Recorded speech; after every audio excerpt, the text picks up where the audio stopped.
Toutes nos histoires sont tirées de faits réels. Et pour préserver l'anonymat des protagonistes, des comédiens interprètent leur rôle.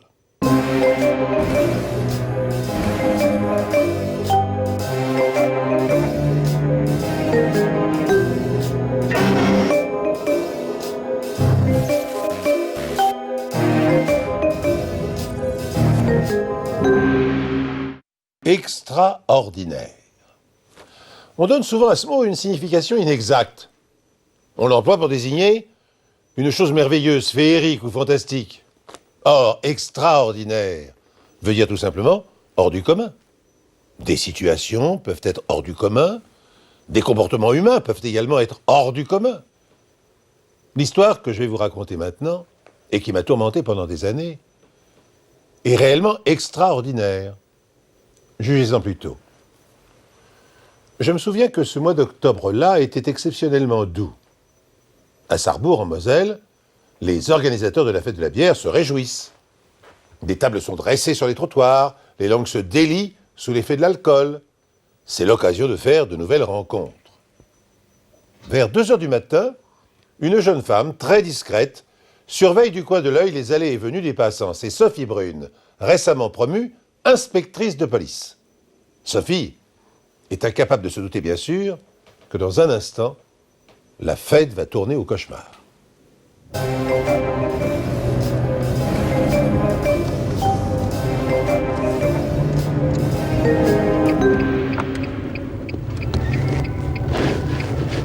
C'est après cette histoire que j'ai quitté la province. J'ai toujours détesté la fête de la bière. J'y suis jamais allée d'ailleurs. Mais ce soir-là, j'étais obligée de me mêler aux braillards saouls qui empestaient l'alcool. Ah, j'étais furieuse. J'avais l'impression de perdre mon temps. Et quand mon téléphone a sonné, je me suis dit, tiens, encore une querelle d'ivrogne.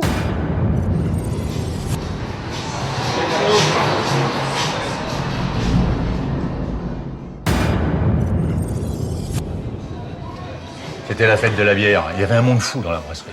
Et moi, mes consommateurs, je les soigne. Et je fais ce que je peux pour surveiller parce que je veux pas de bagarre ici. Pensez donc, c'est le moment de l'année où on fait le plus gros chiffre d'affaires. J'avais bien vu ce type-là, avec la tête posée entre ses bras.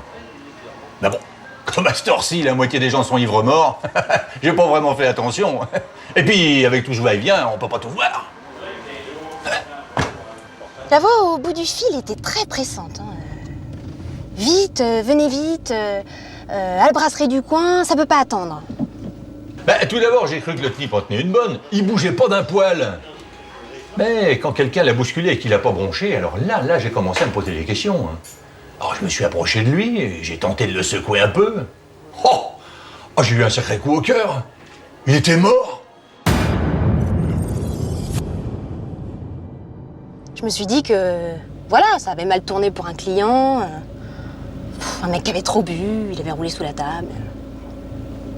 Je suis allé à la porte et j'ai attendu l'inspecteur avec un médecin qui était dans la salle. Oh, je tremblais, mon ami. J'arrivais pas à aligner une phrase. Faut dire que c'est quand même la première fois que j'ai un mort dans mon bar. Et j'espère bien la dernière. Heureusement, le toubib était là pour expliquer la situation à la jeune inspectrice. Le pauvre, mais j'avais l'impression qu'il avait vu le diable. Il y avait un autre homme avec lui, un médecin. C'est lui qui m'a expliqué que le gamin était pas mort de cause naturelle. Non, il avait les lèvres bleues et il empestait l'amande. Cette odeur est caractéristique du cyanure, m'a dit le médecin. Du poison. Du poison qu'on avait certainement versé dans sa chope de bière.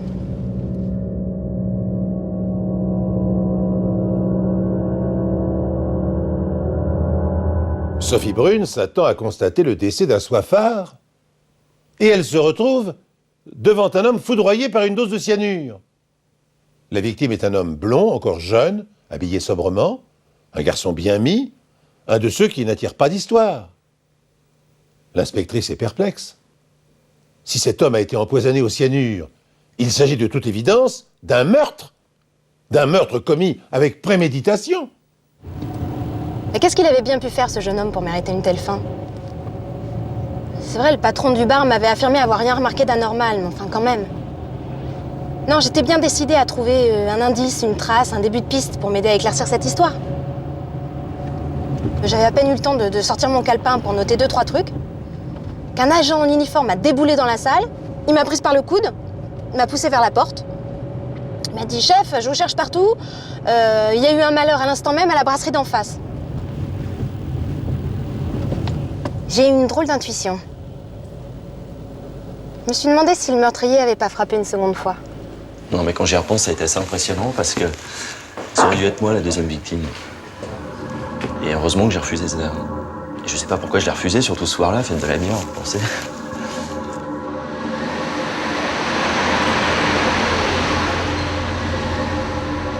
J'ai traversé la rue. Tout était normal. Les gens semblaient pas être au courant. Dans l'arrière-salle, derrière le bar, il y avait un jeune type allongé sur un matelas. Il avait l'air d'avoir à peu près le même âge que le premier. Lui aussi, il avait les lèvres bleues et il dégageait cette odeur d'amande si particulière. Je me suis vraiment demandé si la série allait s'arrêter là. Elle était nerveuse, la jeune inspectrice. Elle m'a posé plein de questions et ça m'a mis très mal à l'aise. Et quand j'y repense, c'est dingue parce que moi, j'avais vu l'assassin. Je l'ai vu, il est venu me parler. Et le comble, c'est qu'il est venu me proposer un verre. Il arrive, très sympa en plus. Voilà, c'est mon anniversaire, c'est aujourd'hui. J'ai 60 ans, ça me fait plaisir, je vous offre un verre. Trinquons ensemble. Et j'ai trouvé ça un peu louche quand même, parce que bon, moi, je me méfie toujours un petit peu des gens, vous savez, qui viennent vous accoster comme ça, très gentils. Je trouvais ça un peu décalé, quoi, surtout dans une fête de la bière, un pub. Tout le monde était un peu arrosé. Lui, je le trouvais un peu intriguant. Mais j'ai bien fait. Heureusement, il a pu me faire une description assez précise de l'assassin. Très chic, genre grand bourgeois de province. Le crâne un peu dégarni, les tempes grisonnantes, pas très grand. D'après lui, c'était plutôt le genre d'homme qui parle politique dans un salon. Pas vraiment le genre à boire dans une brasserie le soir de la fête de la bière. Donc le type s'est retourné, il a interpellé un jeune homme un petit peu plus loin. Et même cinéma, il lui paye un verre. Donc le jeune homme prend sa pinte, à la tienne, il trinque avec le vieux, et boum, le jeune tombe par terre. Et j'ai tout de suite compris qu'il était mort. Alors ensuite, moi j'ai essayé de rattraper le vieux bonhomme, mais bon, il y avait une espèce de panique générale, ça se bousculait, c'était un peu le chaos, tout le monde criait, et puis le vieux était plus rapide que moi. Mais je me souviens qu'avant de partir, il a eu le temps de me faire un petit signe de la main avant de disparaître. Les hommes de 60 ans, petits avec le crâne dégarni, bon, il y en avait à l'appel dans la ville. Mais on avait plus. Merci. Son côté grand bourgeois de province. Ah oui, qu'est-ce qu'il venait faire là? En tout cas, une chose était évidente. Il frappait au hasard. Ses victimes n'avaient pas été choisies à l'avance. Alors j'ai tout de suite demandé qu'on surveille toutes les brasseries du quartier. Et bah oui, il fallait qu'on soit sûr de le coincer avant qu'il frappe à nouveau. J'ai installé mon PC dans le premier café. Mes hommes venaient toutes les heures me faire leur rapport. Rien. Je commençais sérieusement à me dire que le type s'était barré quand un policier est venu me dire qu'il y avait eu de nouveaux meurtres. Sophie Brune s'assoit lourdement sur sa chaise. La fête tourne au carnage. La jeune inspectrice se sent responsable de la mort de 4 hommes innocents. Au cours de sa fuite, l'assassin a frappé 2 fois encore, choisissant pour cible ceux qui se trouvaient par hasard sur sa route. Sophie réfléchit à toute vitesse et une petite phrase énigmatique lui revient alors en mémoire. Un propos rapporté par son témoin. « J'ai 60 ans aujourd'hui. » C'est le seul fil auquel elle peut encore se raccrocher. Il fallait que j'aille consulter l'ordinateur central du commissariat. Là, j'ai établi la liste de tous les hommes de la région, né un 3 octobre. Bon, il n'y avait qu'une vingtaine de noms. J'en connaissais certains, mais il y a tout de suite un nom qui a attiré mon attention. Amédée Sinclair, c'est le type le plus riche de la région. Sa famille avait fait fortune dans les aciéries. Et il possédait un château à quelques kilomètres de Sarrebourg. Une grande bâtisse du 19e siècle.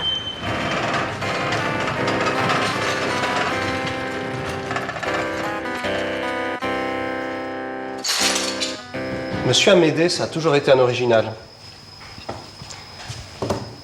Je dirais même un excentrique. Je me souviens, quand il allait à des soirées mondaines, il mettait souvent une perruque à cause de son crâne dégarni, mais pas n'importe quelle perruque, non, une perruque Louis XV, parce qu'il aimait bien se faire remarquer. Par exemple, pour le 50e anniversaire de madame, il lui a offert un dîner aux chandelles, avec du champagne. Bah, pas ici dans la salle à manger, non. Là-haut, dans une montgolfière, au-dessus du château. Enfin, tout ça pour vous dire que M. Amédée, quand il voulait s'offrir quelque chose, il se l'offrait tout de suite, et sans se soucier du qu'en dira-t-on.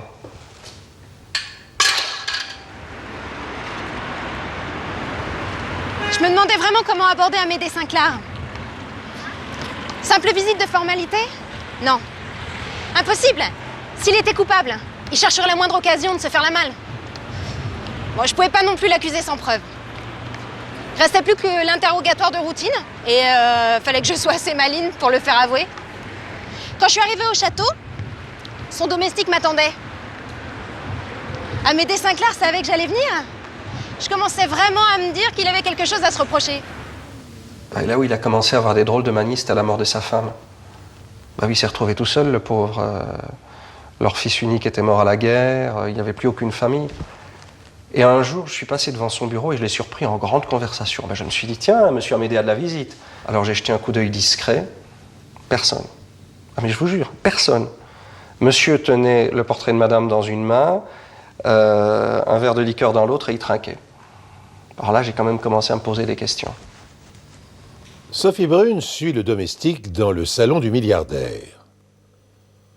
Quand elle pénètre dans la pièce au mur couvert de portraits de sa femme et de son fils, Amédée l'attend, sereinement assis dans un fauteuil, un verre de champagne à la main.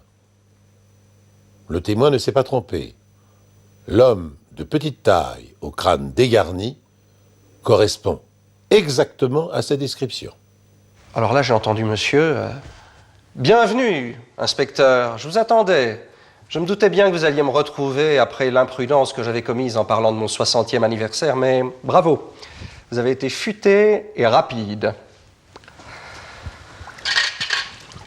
Sur le coup, j'ai pas compris pourquoi il parlait comme ça à la jeune femme de la police. Et après, j'ai entendu la conversation qui a suivi. Et ben là, j'ai compris. Monsieur Amédée, il avait commis la folie de trop. Bon, bien sûr, il n'avait pas la tête d'un assassin, hein. On peut pas dire ça. Non, plutôt bel homme et distingué, du genre à ouvrir la porte aux dames. Et ben cet homme riche et respecté m'a avoué bien tranquillement ses meurtres. Il m'a fait asseoir en face de lui et il m'a avoué que depuis qu'il était petit, on lui avait jamais rien refusé. Alors pour son anniversaire, il avait décidé de s'offrir quelque chose de totalement inaccessible. Un cadeau très spécial. Un quadruple meurtre. Cynique, désespéré ou fou, Amédée Sinclair? Sans doute les trois à la fois. Sophie Brune frémit d'horreur devant cet homme qui dit avoir tué par plaisir. Et quand il ajoute « Vous pensez vraiment que ces hommes imbibés de bière méritaient de vivre ?» Sophie suffoque d'indignation. Elle fait un pas vers l'homme pour le faire taire. Mais Sinclair lève déjà son verre de champagne et avant que l'inspectrice ait eu le temps de réagir, il porte la main à sa bouche et bascule dans son fauteuil. Sophie se penche sur la dernière victime de la fête de la bière, une victime aux lèvres bleues. Dans la pièce silencieuse, flotte une légère odeur d'amande si caractéristique.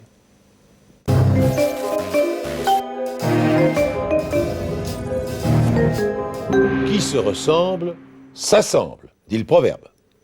Eh bien, l'histoire que vous allez voir maintenant, et qui se déroule en mai 1998 sur le port de Dieppe, tenterait de prouver le contraire.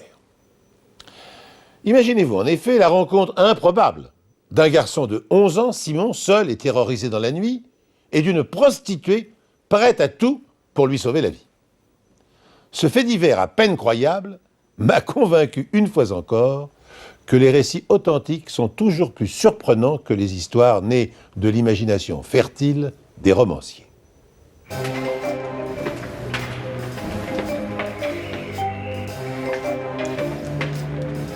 J'oublierai jamais cette nuit-là. Je dormais et mon père est venu me réveiller. « Maman est morte, viens la voir », il m'a dit. Je comprenais pas trop, mais j'ai obéi. Maman était malade depuis longtemps. Elle toussait tout le temps et il y avait des docteurs qui venaient la voir à la maison de temps en temps. Je vais dans la chambre de ma mère, j'ouvre la porte. J'étais avec ma petite sœur, elle avait 8 ans. Et mes deux frères, ils devaient avoir 3 ans et 5 ans en gros. Ma mère était dans son lit, elle avait sa belle robe, avec des fleurs dans les cheveux et dans les mains. Et puis tout à coup, mon père nous dit d'aller nous habiller. Et à moi, il me dit d'aller mettre mon costume du dimanche. Il était bizarre. Le gendarme Francis Lavergne vient d'être muté à Dieppe. Pour sa première nuit de permanence, on lui confie cette affaire. Une drôle d'histoire que celle du père de Simon. Quand l'individu s'est vu dans cette situation, seul, avec sa femme décédée, ses 4 enfants à élever, il a été pris de vertige, la panique, quoi. Hein. Il a dû penser aussitôt à sa propre enfance, à ses 7 ans, je crois que c'est l'âge qu'il avait quand sa propre mère est morte. Et il s'en est jamais remis. Hein. Donc je crois que c'est clair, il a voulu éviter à ses enfants de subir la même chose que lui, quoi. Et pour ça, il était prêt à tout, et même à la pire des horreurs.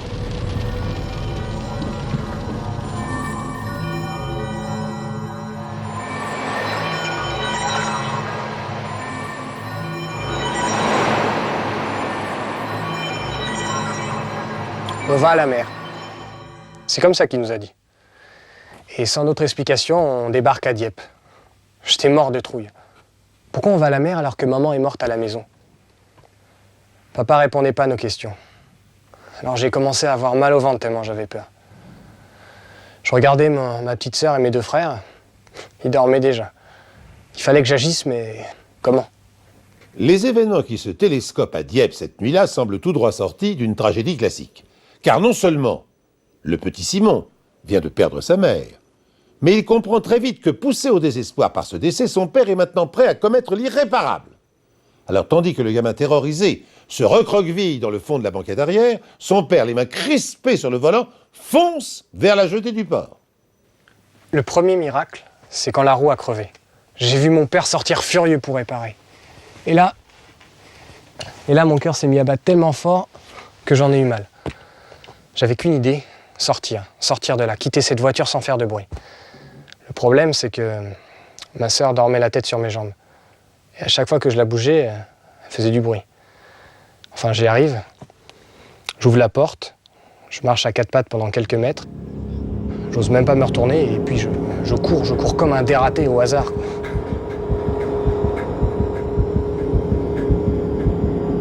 Non loin de là, une femme, jupe fendue, arpente les docks. C'est Ninon, une ombre de la rue comme le chantait Edith Piaf. Dans un instant, ce n'est pas un marin en goguette qui va l'accoster, mais un garçon de 11 ans, totalement terrifié. Les derniers clients, on allait chercher sur les entrepôts avec ma copine Josiane. Je me demande ce qu'elle est devenue celle-là, tiens. Et ça me revient. On marchait le long des quais, et puis à un moment donné, elle est partie, elle m'a laissé planter là comme une conne. En plus, il a commencé à pleuvoir, tiens, comme aujourd'hui. Et puis tout d'un coup, j'ai entendu des pas derrière moi. Moi, j'ai eu la frousse, j'étais toute seule dans la nuit. Mais je me suis dit que c'était pas un homme, parce que les pas étaient plus légers, vous comprenez, et c'était peut-être une femme. Et je vous jure, j'ai eu la frousse de ma vie cette nuit-là.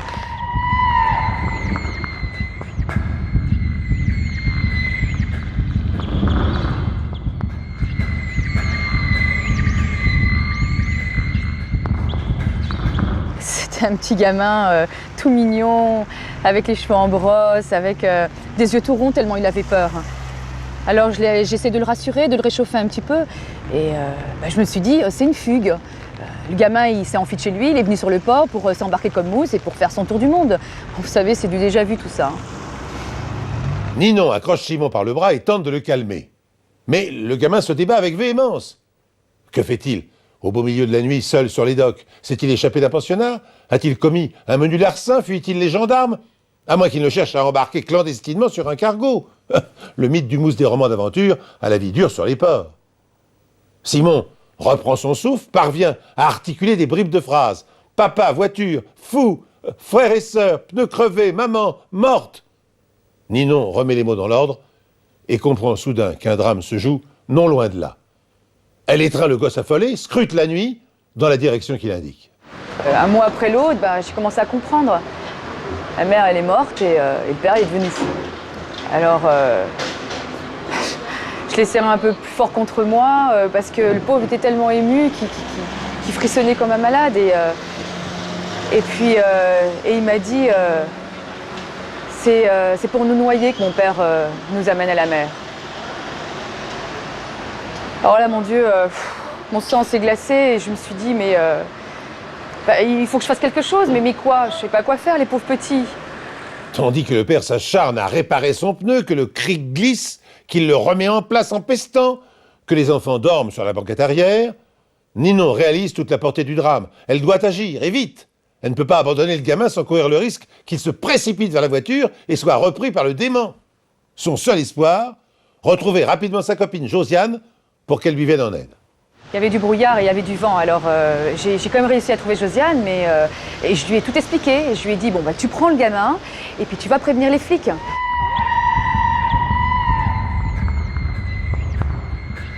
Puis à un moment donné, dans les phares de la voiture, on voit une femme comme ça qui avance en courant, en tenant un gamin par la main qui avait un petit peu de mal à la suivre. Alors moi j'ai pensé tout de suite que le gamin il était emmené de force. Donc on les a arrêtés, on les a séparés, on a mis l'enfant dans la 4L à l'abri derrière, et puis on a interrogé la fille. Alors nous on la connaissait pas Josiane à ce moment-là parce qu'on était nouveaux. Et alors elle avait du mal à respirer, elle nous racontait des tas de trucs qu'on avait vraiment du mal à suivre. Moi j'ai trouvé ça très bizarre et donc on les a emmenés pour les interroger. Quand j'ai vu qu'il commençait à mettre des menottes à Josiane, je suis devenu fou. En même temps, crier ça servait à rien, personne m'écoutait. J'étais un gosse et complètement paniqué. Alors j'ai pris mon souffle et j'ai pensé très fort à ma sœur, à mes frères et à ma mère, qu'on avait laissé sur son lit, avec sa belle robe. J'ai fermé les yeux et je me suis répété plusieurs fois « Maman, aide-moi.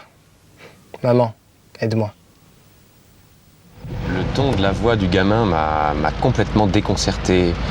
C'était une voix blanche, une espèce de terreur au fond de la gorge, et pourtant il n'y avait rien qui sortait, parce que le gamin il voulait pas montrer qu'il était terrorisé.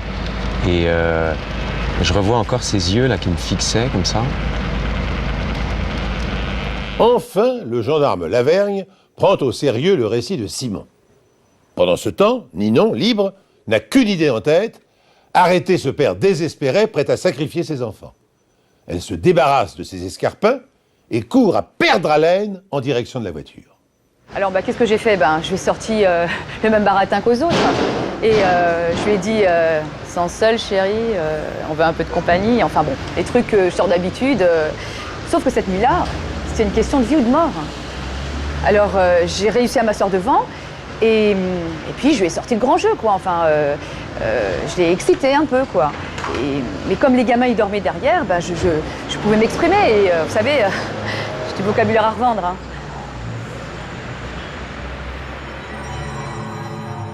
Le type, il avait complètement perdu la tête. S'il n'y avait pas eu le courage de Ninon, de cette femme-là, c'est sûr que les gamins, ils y passaient. Hein. Ils n'étaient pas très loin de l'acheter. Non, c'est un vrai miracle.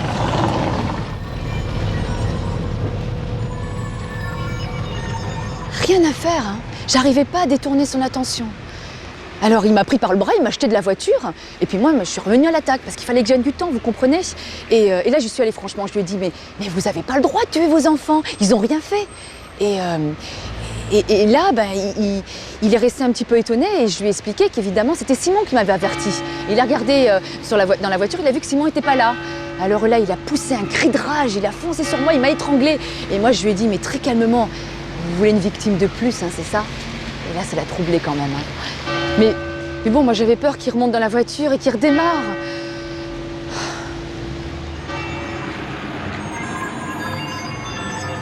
Moi j'ai dit au gars de ne pas mettre la sirène et puis d'avancer doucement, même s'il y avait urgence. Et donc quand on est arrivé en vue du véhicule, à ce moment-là on a vu Ninon qui a été éjectée de la voiture et qui est tombée par terre. Et à ce moment-là, mon collègue a appuyé à fond sur l'accélérateur. Le type, évidemment, a voulu partir, mais nous, on l'a bloqué en faisant la tête à queue. Et puis là, c'était fini. Puis le gamin, quand il a vu son papa qui était emporté par les flics, qui gesticulait et qui hurlait, il est venu vers moi. Il m'a regardé avec ses petits yeux pleins de désespoir et puis il m'a dit... Tu veux pas nous laisser tout seuls, hein? Excusez-moi, j'en pleure encore.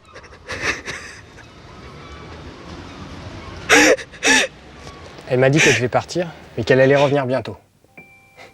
Je l'ai jamais revue. La dernière image que je garde d'elle, c'est sa silhouette qui court pieds nus sur le port et qui disparaît. C'est tout. J'ai bien essayé de changer de vie, d'avoir une vie un peu plus digne. Je m'étais même dit que je pourrais peut-être adopter le gamin. Vous savez, cette nuit-là, j'ai eu l'impression que ma vie elle avait un sens. J'en ai oublié les déceptions, les humiliations. Mais bon, rien n'a changé. Ça n'a pas marché. Et on ne change pas de vie comme ça, vous savez. J'ai eu des dettes, j'avais besoin d'argent, et puis moi, l'argent, je ne sais pas le gagner autrement. Alors, j'ai repris le travail. Qu'est-ce que vous voulez, c'est comme ça.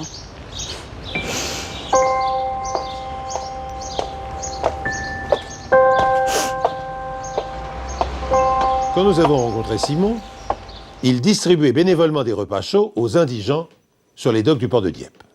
Peut-être espérait-il de cette façon revoir sa bienfaitrice, revoir à nouveau, au hasard des rencontres, la femme au grand cœur qui les avait sauvés. Le miracle ne s'est pas produit de cette manière. Après nous avoir fait le récit de cette nuit poignante, c'est Ninon qui a décidé d'aller à la rencontre de Simon. Elle m'a téléphoné pour me dire que 7 ans après les faits, elle et Simon venaient de se retrouver. Quand je vous dis que certaines histoires vraies dépassent de beaucoup la fiction.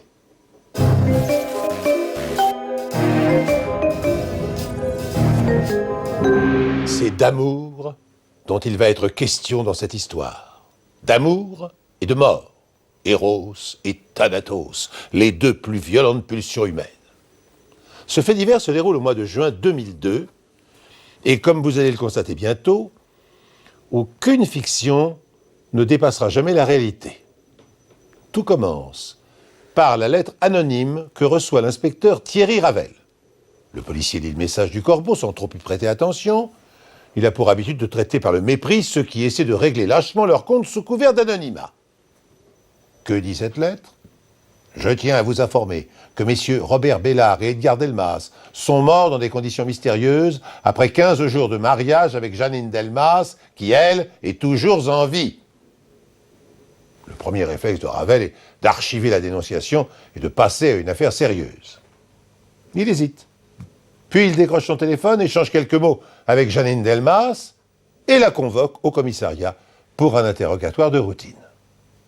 Dès lors, ce que l'inspecteur va peu à peu découvrir dépasse l'entendement.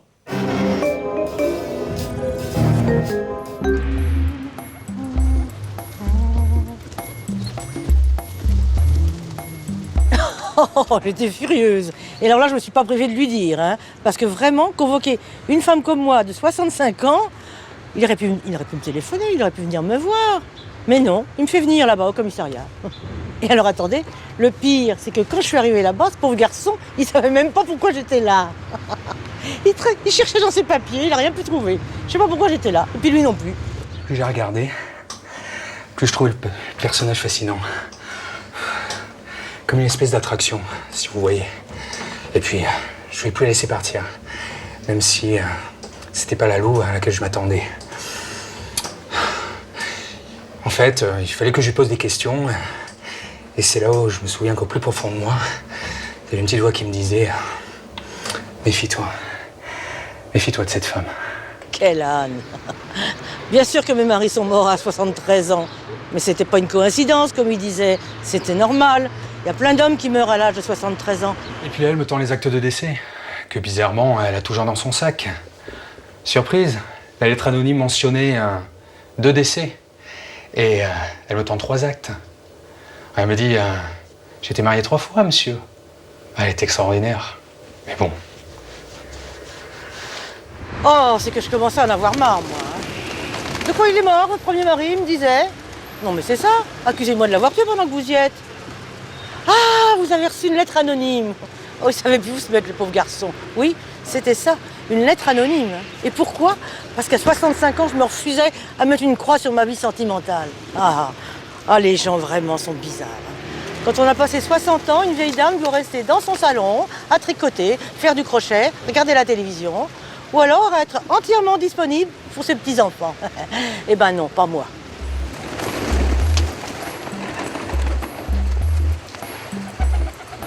3 hommes terrassés par une crise cardiaque. Hippolyte Dufour, Robert Bellard et Edgar Delmas, morts tous les 3 à l'âge de 73 ans et ayant tous été mariés à Janine Delmas. Le cas est suffisamment étrange, la coïncidence surprenante, pour que la curiosité de l'inspecteur soit aussitôt mise en éveil. Elle m'a regardé comme ça, droit dans les yeux. Et elle m'annonçait qu'ils étaient morts tous les 3 dans son lit. Je veux dire, fini là, le petit cliché de la petite mamie et son chien qui le fait pas mal une mouche. Alors là, mis de côté. Mais je me souviens. Ouais, je rougissais. Alors, j'ai repris mes esprits et je lui ai dit que la police aimerait certainement cette coïncidence du fait que les 3 morts aient le même âge. Et les choses ne s'arrêtent pas là. Une nouvelle lettre anonyme informe bientôt la police que Pietro Manzoni, l'amant de Janine, vient de décéder brutalement dans des conditions analogues à celles qui ont emporté ses maris. Ce peintre italien, ami de longue date, a en effet lui aussi succombé à un arrêt cardiaque dans le fond de son lit. Passé la surprise d'apprendre qu'en plus de ses 3 époux, la vieille dame au chapeau vert avait également un amant, l'inspecteur Ravel estime que cette fois c'en est trop. Il ne peut plus être question de simple coïncidence. Elle m'a dit, ben vous voyez, lui au moins il n'est pas mort chez moi, il est mort chez lui dans son lit. Alors laissez-le tranquille, et moi par la même occasion. Peut-être, mais au niveau de Pietro Manzoni, il est peut-être mort chez lui, dans son lit mais pas seul. Et non, puisqu'il était avec Janine Delmas. Puis là, elle peut pas le nier, parce que de toute manière, je lui ai bien rappelé que c'était elle qui avait appelé la police.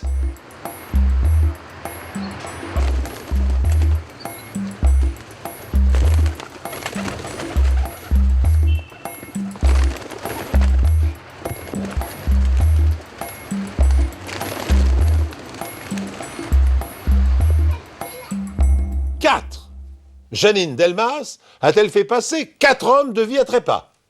Mangeuse d'hommes, veuve noire cynique. Le policier est dubitatif.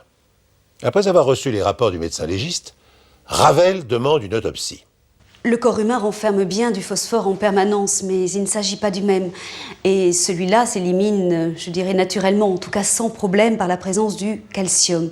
Mais quand il s'agit du phosphore officinal, c'est-à-dire le phosphore blanc, qui sert notamment à empoisonner les rats, celui-là ne peut pas s'éliminer du corps, d'où le fait qu'il soit très dangereux.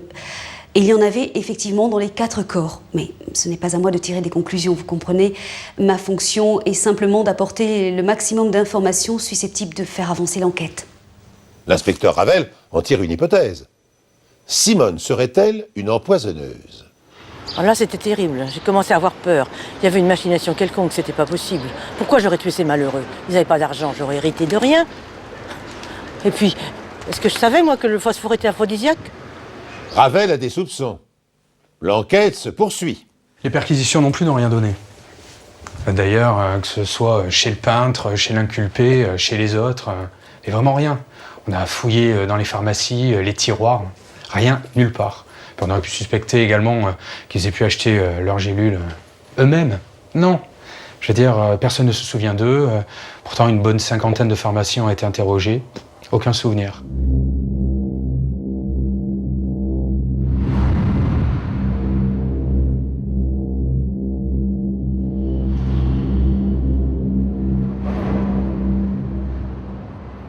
Les pharmaciens, quand même, ils sourient. Lorsqu'on achète ce type de produit, on a quand même une souvenance plus ou moins du client.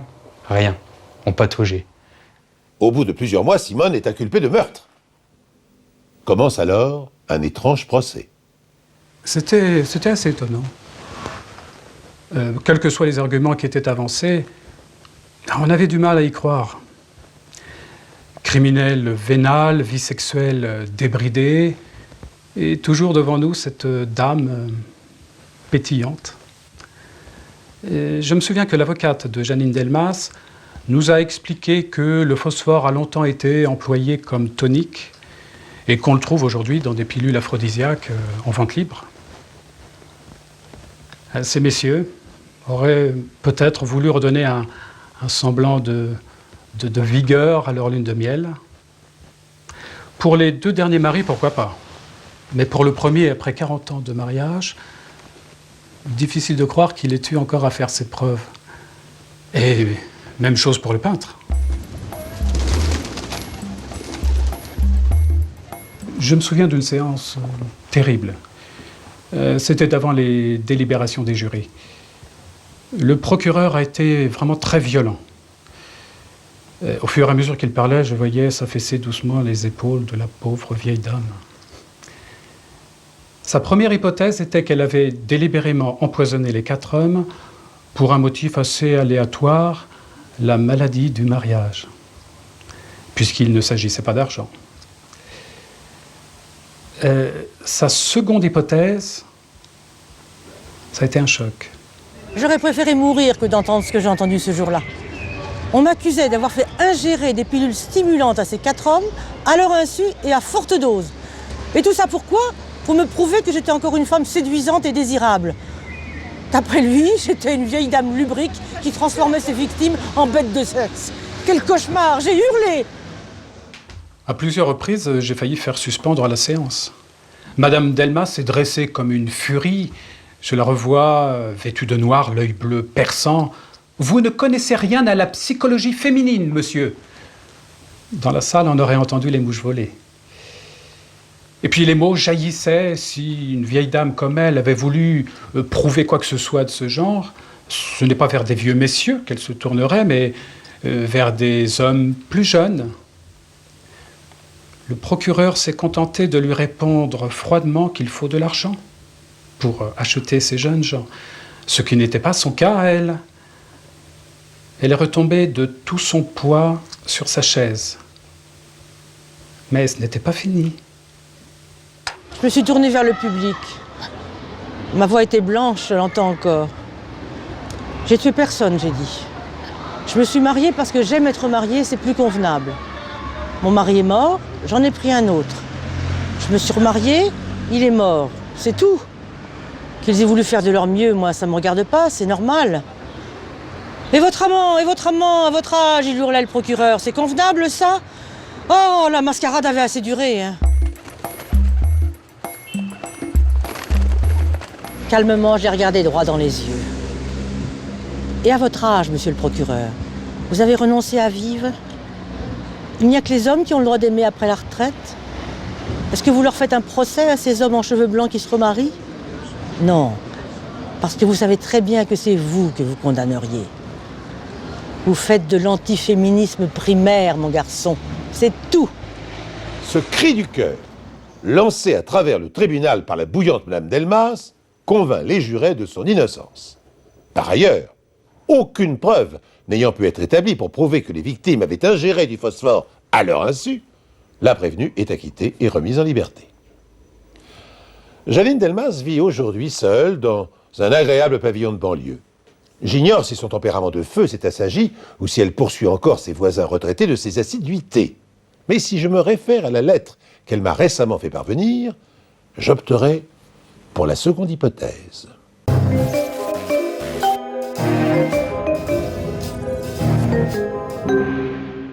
Une femme peut-elle connaître période plus sereine, plus heureuse que celle de la maternité? Attendre un enfant. Mois magique, mois unique, où le ventre s'arrondit en beauté, où chaque sensation, même imperceptible, se transforme en bonheur. Depuis qu'elle est enceinte de son premier enfant, Lucie Villiers, 20 ans, respire pour deux, mange pour deux, dort et aime pour deux. Son accouchement est imminent. Ainsi, tout irait pour le mieux dans le meilleur des mondes si Georges, le jeune mari dont elle est amoureuse, n'était routier de nuit.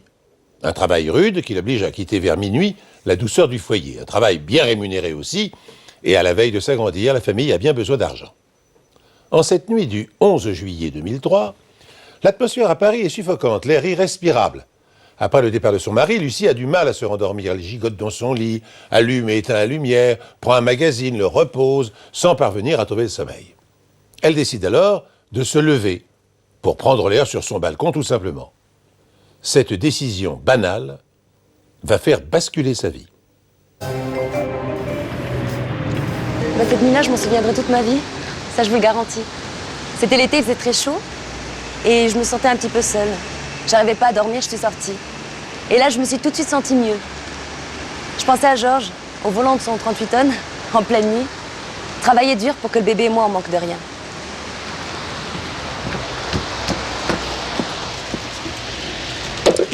Au bout de quelques minutes, le voisin, Monsieur Truchet, est sorti lui aussi. Alors j'ai fait un petit signe de la main. Oh, on se dit pas grand-chose, hein, bonjour, bonsoir, comme des voisins, quoi. J'étais toute seule. Georges me manquait. Et j'avais comme un pressentiment, j'avais un peu peur. Je sentais que le bébé allait pas tarder à arriver. Un pressentiment. Un truc des filles, quoi.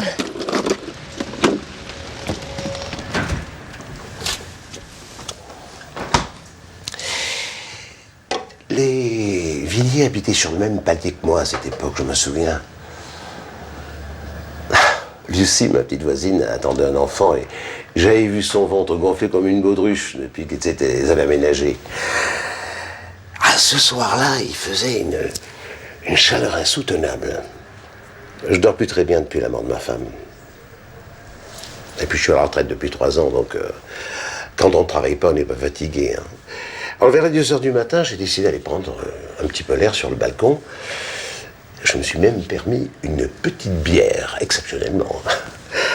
En arrivant sur le balcon, j'ai vu que Lucie aussi, de l'autre côté de la cloison vitrée, prenait l'air elle aussi. Alors j'ai bu tranquillement ma bière.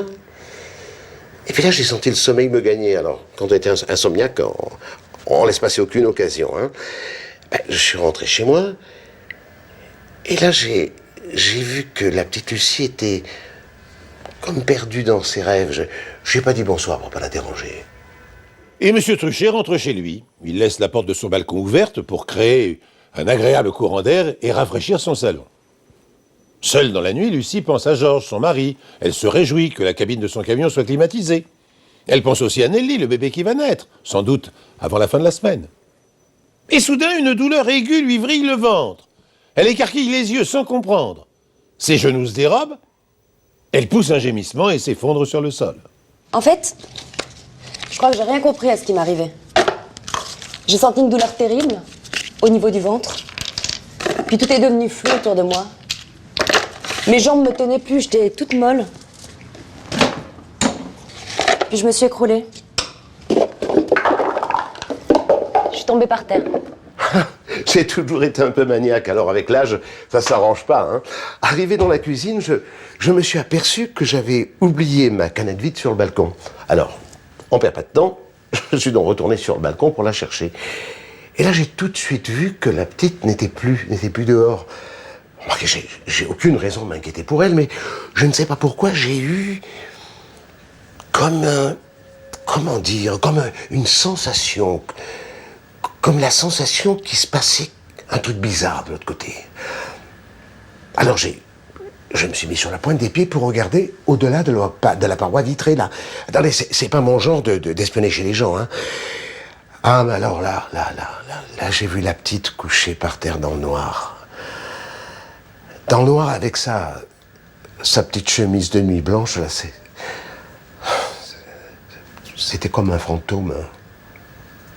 Je me suis pas évanouie tout de suite. J'étais dans un drôle d'état, dans le coton, je crois. Je me tenais le ventre à 2 mains. J'aurais voulu crier, appeler quelqu'un, dire quelque chose. Mais aucun son sortait de ma bouche. C'était comme un cauchemar.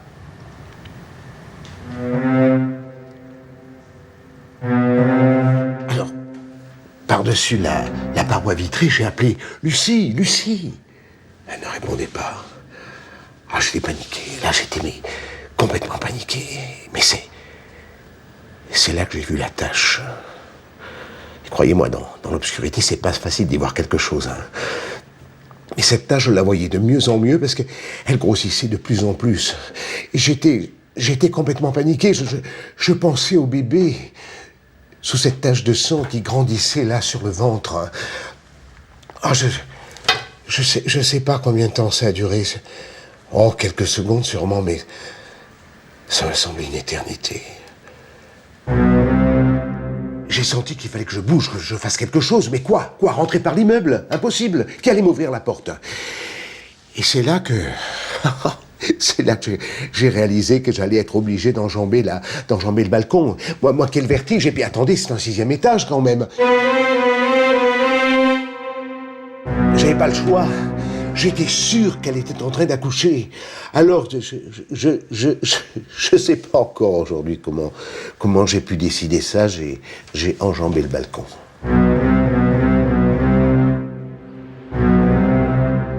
La petite Lucie était inconsciente.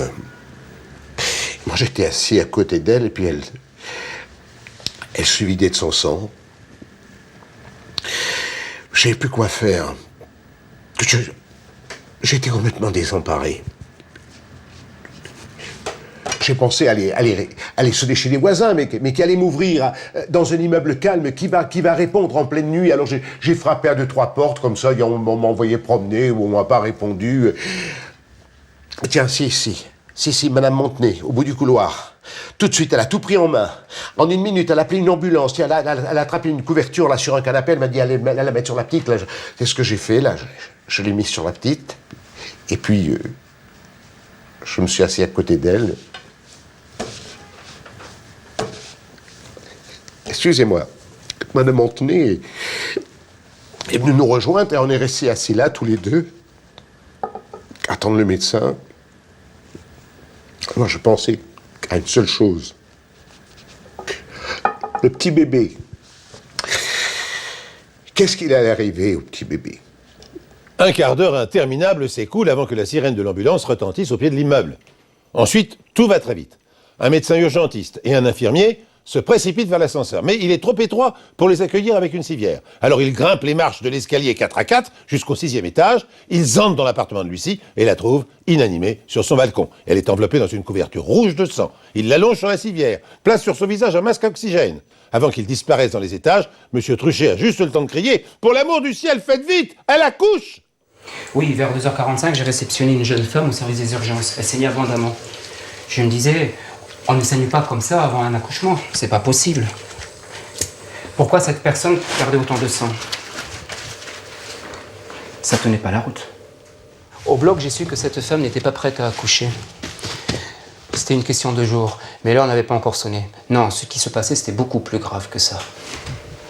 Sur son ventre, au beau milieu, il y avait un trou par lequel le sang coulait en flux très régulier. On aurait dit une blessure par balle. On a tiré sur Lucie.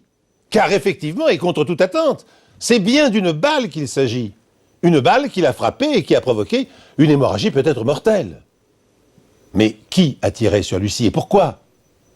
S'agit-il d'une vengeance, d'un obscur règlement de compte entre camionneurs? Mais Georges, le mari de Lucie, est un homme sérieux, rangé, sans histoire. Et le couple ne se connaît aucun ennemi. S'agit-il alors d'un maniaque pervers qui s'attaquerait aux femmes enceintes? J'ai fait une radio de l'abdomen de ma patiente. Effectivement, il y avait bien un projectile de petit calibre dans le liquide amniotique. J'ai donc décidé de pratiquer une césarienne. Ensuite, j'ai voulu retirer la balle du ventre de la mère. Donc j'ai fait une nouvelle radio pour la localiser avec plus de précision. Sur la première radio, j'avais vu la balle à côté du rein droit. J'en étais sûr. Et là, pourtant, incapable de la localiser. J'ai encore du mal à vous en parler aujourd'hui. Et pourtant, la blessure, elle était bien là. J'avais qu'autorisé l'hémorragie. La balle n'avait pas traversé le corps. Elle n'était pas visible à l'intérieur. C'est là que je me suis dit, mais oui, quel imbécile. Si la balle n'était pas dans le ventre de la mère, c'est qu'elle était dans celui de l'enfant. Imaginez-vous un peu la situation. Je recherchais une balle dans le corps d'un nourrisson né quelques minutes plus tôt. J'ai commencé à lui faire une radio de la tête, où heureusement il n'y avait rien. Puis je suis descendu petit à petit. Dans le cou, rien. Dans la poitrine, rien. Par contre, dans l'estomac. Ce bébé avait une balle dans l'estomac. Et c'est là que j'ai compris la trajectoire de cette foutue balle. Elle était rentrée dans le ventre de la mère, puis elle flottait dans le liquide amniotique. Et le bébé avait dû l'avaler quelques minutes avant l'accouchement. Il y avait une chance sur 1 million pour que ce bébé s'en sorte. 1, il n'a pas été blessé. 2, il ne s'est pas étouffé en l'avalant. C'était à peine croyable. C'est sans aucun doute un cas unique dans l'histoire de la médecine. Je vous le garantis. Quand je me suis réveillée, j'étais dans une chambre et j'avais aucune idée de l'endroit où j'étais. Alors j'ai paniqué. Je me demandais si j'avais encore mon petit bébé au fond de moi ou si j'avais accouché, je savais plus. Et là, il y avait un chirurgien, le docteur Leplanck, qui m'a expliqué que le bébé, en fait, il était dans le berceau. C'était la première fois que je la voyais, elle était toute belle, toute pleine de vie. Et puis il m'a raconté ce qui s'était passé. Une histoire de fou. Et effectivement, le docteur Leplanck raconte à Lucie une histoire de fou. Une balle de calibre 22 long rifle lui a perforé le ventre et a frôlé la tête de son enfant. Puis, elle a navigué dans le liquide amniotique à proximité de la bouche du bébé qu'il a avalé. Cette suite de coïncidences heureuses tient du miracle. Mais pour autant, un mystère demeure. Qui a pressé la détente de la carabine? Qui a pointé une arme meurtrière contre une femme enceinte qui prenait le frais une nuit de juillet sur son balcon? Un expert en balistique conclut que la balle a été tirée à partir d'un immeuble voisin. En interrogeant les locataires, les policiers recueillent la confession de Patrick Lassalle, un chasseur insomniaque et imprudent. Lassalle confesse que cette nuit-là, il nettoyait son arme et que le coup est parti tout seul. L'homme est condamné à payer une forte amende pour mise en danger d'autrui et son permis de chasse lui est définitivement retiré. Quant à la balle, eh bien à la balle, la petite Nelly l'a restituée en même temps que les restes de son premier biberon.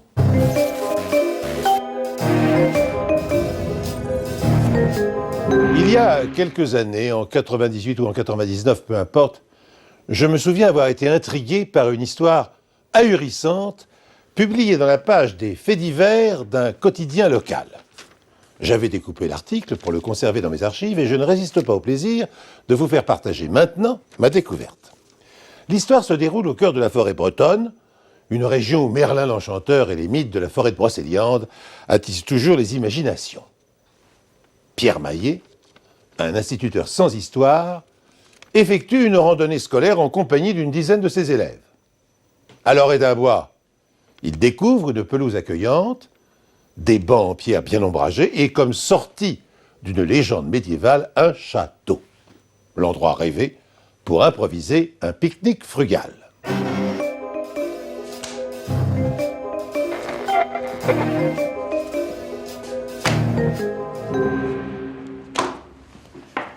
C'était un lieu magique, coupé de toute civilisation moderne, en pleine forêt.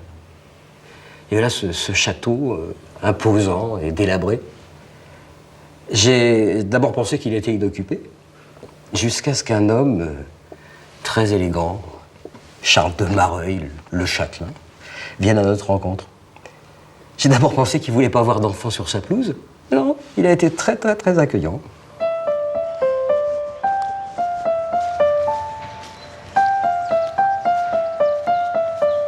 Vous savez, je vis tout seul ici. Il n'y a ni visiteurs et encore moins de touristes, c'est évident. Alors quand j'ai vu tous ces enfants dans la prairie, ben mon Dieu, j'étais absolument ravi, n'est-ce pas? Alors il m'est venu à l'idée immédiatement de leur raconter l'histoire des douves. Mais ces dernières, à l'époque, n'étaient pas du tout comme elles sont aujourd'hui. Elles étaient complètement asséchées. On pouvait y pénétrer grâce à des souterrains, fort délabrés d'ailleurs au demeurant, parce que depuis belle lurette, je n'avais pas de quoi les entretenir. On est descendu dans les douves, on a emprunté tout un dédale de couloirs, c'était un vrai labyrinthe. Les enfants, eux, étaient ravis, hein, bien sûr, mais ils s'intéressaient absolument pas aux ouvrages d'époque, non. Ce qu'ils voulaient savoir, eux, c'était combien il y avait de fantômes dans ce château, où étaient les passages secrets, etc. Enfin, des trucs de gosses. Ces histoires, ben, ça m'a toujours fait rire. Mais depuis notre visite au château de Kermarec, je les envisage sous un autre angle, croyez-moi.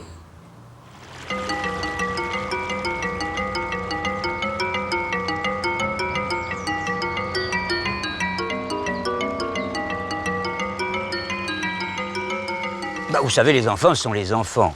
Alors ils étaient très excités, très énervés, ils voulaient tout savoir, s'il y avait des fées, des magiciens, des vampires même, que sais-je, vous voyez le genre. Bon, et c'est alors que j'ai eu l'idée, évidemment, de leur raconter la légende des noces noires. Cette histoire, je la tiens de feu mon grand-père.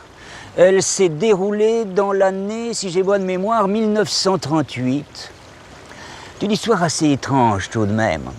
Ce château passe depuis des siècles pour porter malheur aux gens qui s'y marient.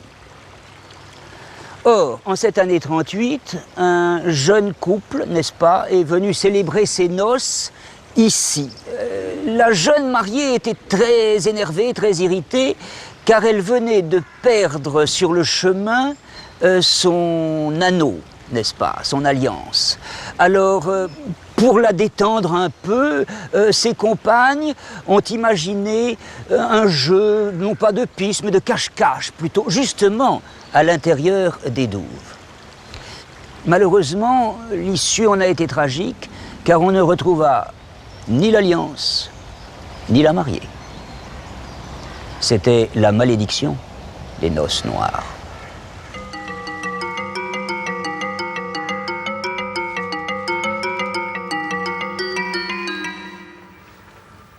J'avais 10 ans, quand notre instit il nous a proposé d'aller au château de Kermarec.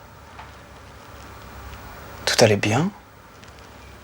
Et là, il y a le châtelain, il nous a raconté une histoire, comme quoi une femme aurait disparu le jour de son mariage. Et nous, on écoutait ça attentivement, et puis lui, il s'est effondré. À peine Charles de Mareuil a-t-il prononcé les mots « noces noires » qu'il tombe inanimé sur le sol détrempé des douves. Les écoliers assistent alors pétrifiés aux efforts que déploie leur instituteur pour tenter de le réanimer. N'y parvenant pas, Pierre Maillet demande aux enfants de veiller sur le châtelain le temps qu'il a cherché des secours. Et sans plus réfléchir, il se rue à l'intérieur du château. Il s'engouffre dans des couloirs obscurs, dégringole des escaliers, pousse des portes, crie à tue-tête dans des pièces vides et lugubres. Constatant que la bâtisse est inhabitée, Maillet décide de rebrousser chemin. Alors il grimpe à nouveau des volets de marche, se heurte à des portes closes, revient sur ses pas, s'embrouille dans ses repères. La panique le gagne. Au bout d'une demi-heure, il s'écroule, épuisé, au pied d'une muraille. L'instituteur est pris au piège d'un labyrinthe inextricable. Les seuls escaliers que je trouvais étaient des escaliers qui descendaient encore. Ah, croyez-moi, j'aurais aimé découvrir enfin un chemin qui monte. Je savais pourtant bien que la sortie ne pouvait être que très haut au-dessus de moi, et certainement pas dans les profondeurs du château. Pendant ce temps, les enfants sont autour de Charles de Mareuil, toujours inconscient, dans un état proche du coma. Son visage, il était blanc. Il y avait des reflets verts. Et moi, j'ai jamais vu un visage aussi effrayant. Et ouais, c'était le visage de la mort. Alors, on s'est tous mis à hurler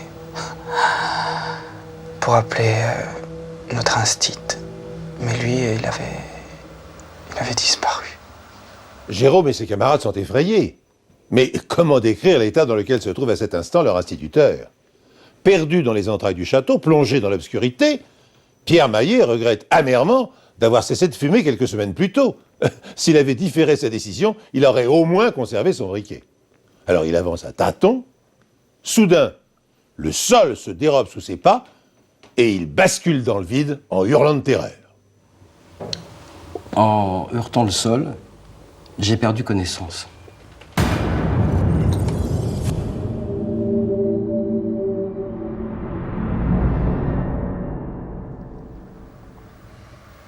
On a entendu un bruit sourd sous nos pieds, comme si quelque chose était tombé dans les profondeurs du château.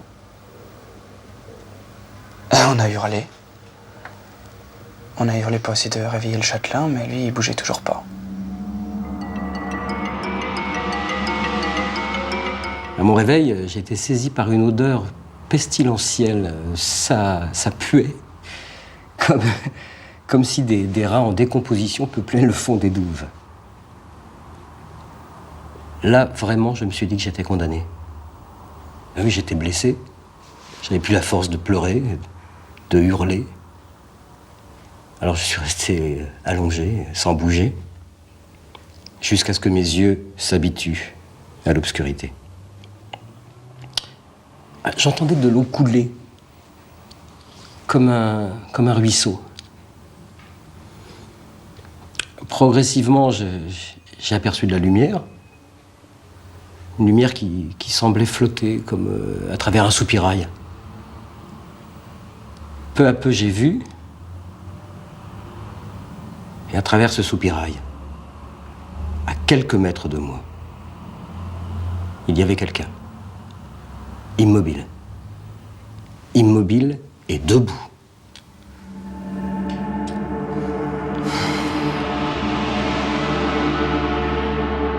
Dans un halo de lumière, une silhouette diaphane semble dévisager Pierre Maillet avec ironie. Au prix d'un effort surhumain, bravant l'angoisse qui lui glace le sang, l'instituteur s'en approche avec précaution. Il s'agit d'un squelette. D'un squelette sur lequel des lambeaux de linge blanchâtre sont restés accrochés. Un squelette pitoyable, dressé dans un dernier appel, les mains crispées au barreau d'un soupirail. Pierre Maillet comprend qu'il vient de retrouver le corps de la jeune mariée disparue 60 ans plus tôt dans le ventre du château. Notre institut, il était parti depuis plus de 2 heures. Quand M. de Mareuil s'est réveillé, il était tout blanc. Il nous a fait peur. On se demandait si c'était pas un fantôme. Lorsque j'ai repris connaissance, je me souvenais absolument de rien. C'était le néant. Et aujourd'hui encore, je ne m'explique pas ce qui est arrivé vraiment. La seule chose dont je me souvenais avec exactitude, c'était d'avoir raconté la légende des noces noires. Lorsque j'ai repris connaissance, les enfants hurlaient, terrifiés. Et c'est alors que je m'aperçus que Pierre Maillet avait disparu. Alors tout de suite, j'ai demandé aux élèves, mais où est votre instituteur? Et ils m'ont indiqué la porte par laquelle il était parti chercher des secours. Et j'ai tout de suite craint le pire. Car, n'est-ce pas, c'était la seule porte qu'il ne fallait surtout pas prendre. Car elle donne dans les souterrains où les éboulis sont le plus fréquents. Il y avait des policiers partout qui faisaient le tour du château.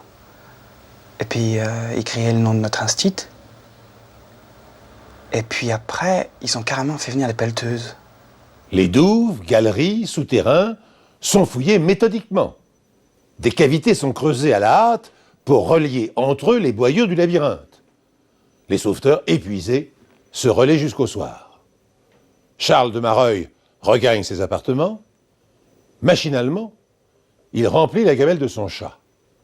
Le matou affamé se précipite en traînant une bavette crasseuse autour du cou. Le châtelain l'en débarrasse avec dégoût.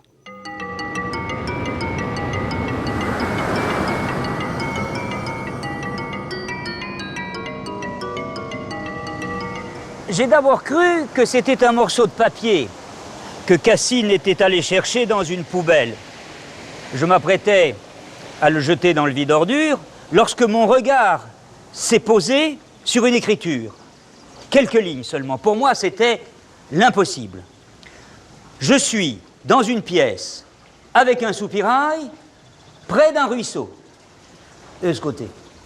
Je n'aurais jamais cru, n'est-ce pas, que les souterrains du château aillent si loin, à plus de 300 mètres de la façade principale.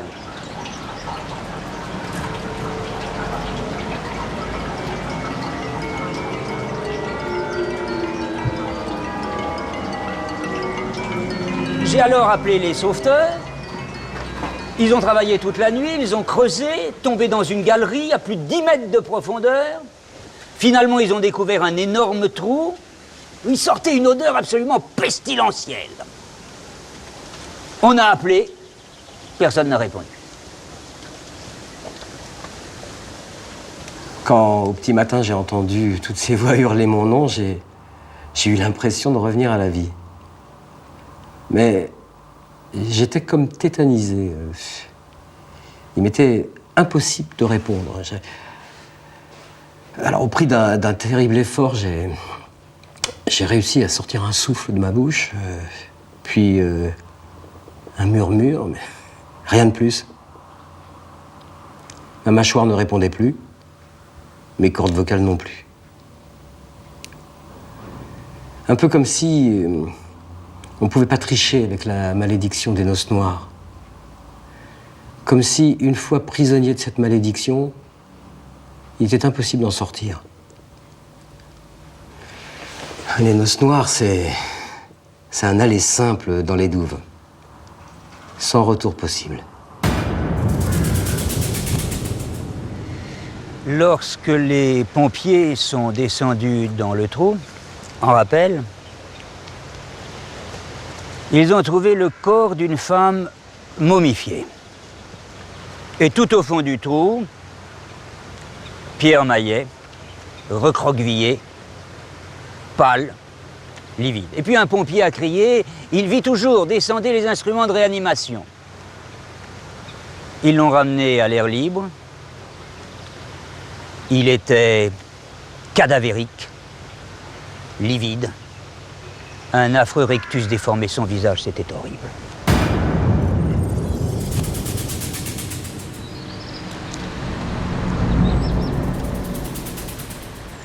Quelques jours plus tard, Pierre Maillet, encore affaibli par ses péripéties, assiste à la mise en terre de la dépouille. Une cérémonie très émouvante, à laquelle assiste le mari de la défunte, un vieillard de 90 ans, veuf inconsolable depuis plus d'un demi-siècle. Avant que le cercueil ne soit scellé, le veuf retire délicatement un petit anneau noirci resté attaché à un doigt du squelette. Une alliance en or blanc. L'alliance de la jeune mariée. Celle qui avait roulé sur la route du château. Par quel miracle cette bague perdue a-t-elle pu se retrouver au doigt de la mariée dans les entrailles d'un souterrain inaccessible? J'ai longuement réfléchi pour percer cette énigme, et je dois l'avouer, je n'ai jamais trouvé la solution.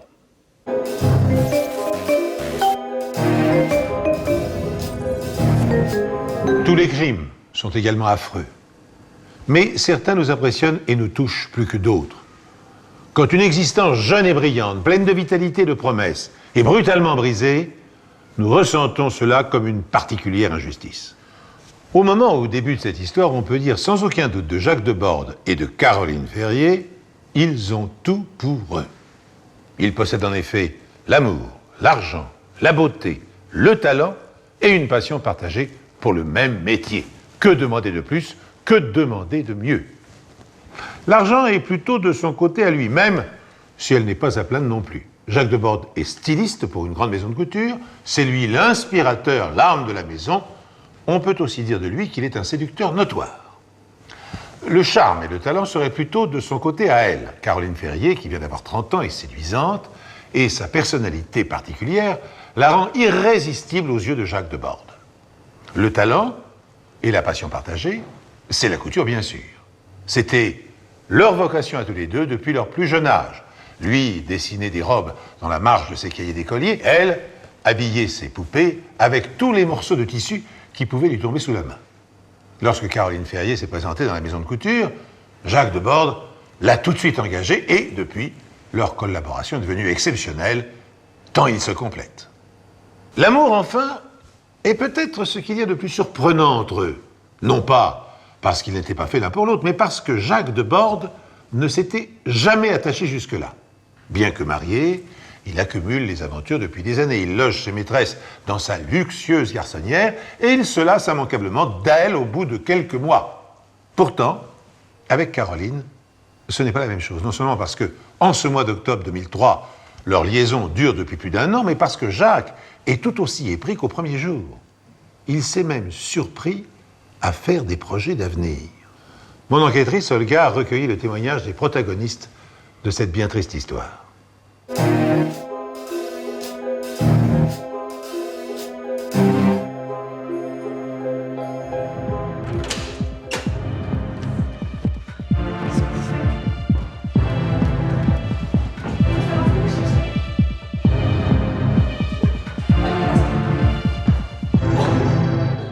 Je vous remercie d'abord de me recevoir et d'accepter d'évoquer encore cette triste affaire. J'aimerais vous poser une première question. Qu'est-ce que votre relation avec Caroline avait de particulier? Je n'ai jamais connu une telle complicité artistique avec quelqu'un. C'est une chose rarissime, extrêmement précieuse, que je n'en retrouverai jamais.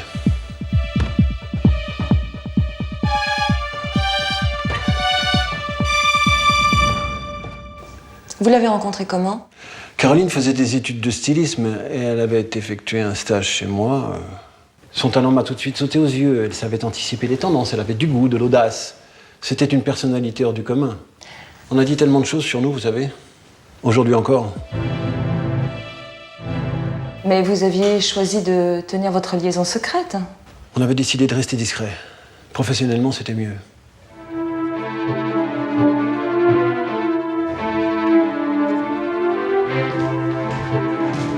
La relation entre Jacques Debord et Caroline Ferrier s'est épanouie dans le cadre de leur travail. Caroline s'est révélée être, au fil des mois, une styliste exceptionnellement douée, faisant l'admiration de Jacques Debord. Et c'est peut-être pour cette raison que celui-ci, pour une fois, a voulu préserver le secret de sa liaison amoureuse.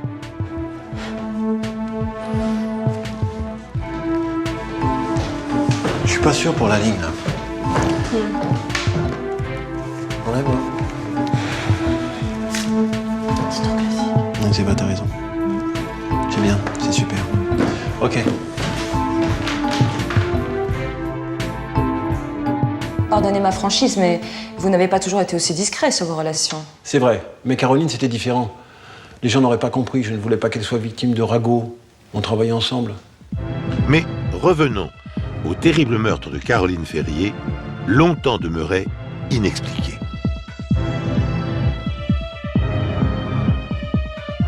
Cet après-midi-là, le meurtrier s'enfuit par la seule issue possible, c'est-à-dire l'escalier principal, et passe obligatoirement devant la loge du gardien, M. Romero, qui pourtant ne le voit pas passer. Le gardien est un homme sérieux, méticuleux, voire maniaque. En effet, il note chaque jour sur son cahier les entrées et les sorties de tous les habitants et de tous les visiteurs de l'immeuble.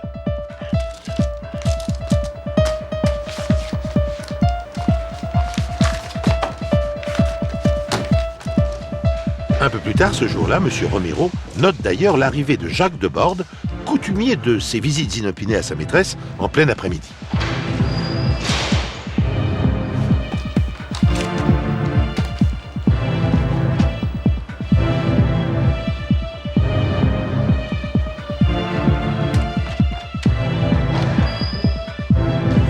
Quelques minutes plus tard, il note que Jacques Debord ressort en courant, livide.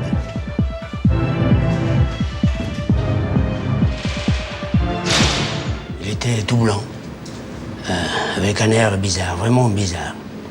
Alors j'ai appelé mademoiselle Ferrier pour voir si tout allait bien. Pas de réponse. Pourtant, je savais bien qu'elle était à la maison, car je ne l'avais pas vue redescendre. Et vous savez que je note tout, hein. Monsieur Romero est intrigué par le comportement de Jacques Debord. Il essaie de joindre Caroline, mais elle ne répond pas au téléphone. Il décide de monter rapidement à l'appartement pour voir ce qui se passe.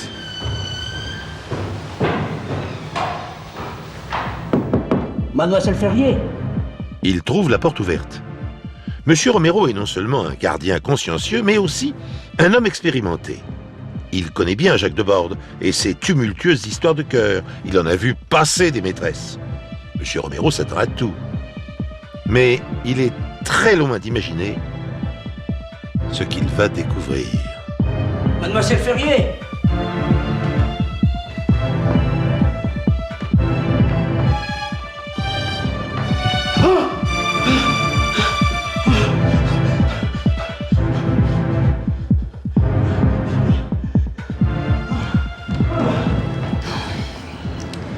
J'aime pas me souvenir des sens.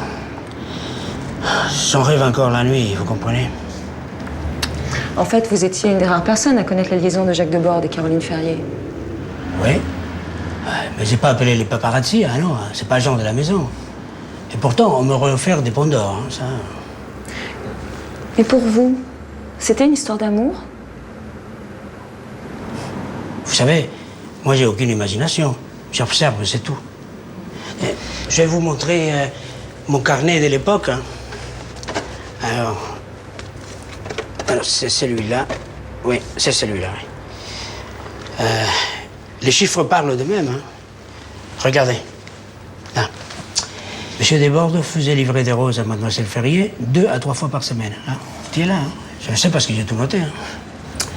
Avec les autres filles, c'était une fois tous les 15 jours, au maximum. Après, plus rien. Après, il s'est débarrassé de la fille. Il se débarrassait de la fille? Enfin, je veux dire que la fille s'en allait, quoi. Enfin, c'est tout. Oui, donc Caroline recevait 2 fois plus de roses et plus régulièrement que les précédentes conquêtes de Jacques de Borde. Ah oui, oui, oui. Alors, je ne sais pas si c'est parce qu'il était amoureux d'elle. Enfin, je ne sais rien. En tout cas, il a bichonné beaucoup plus que les autres. Hein. C'est ce que j'ai toujours dit à la police, hein, c'est ça. Est-ce que je peux récupérer mon carnet? Merci.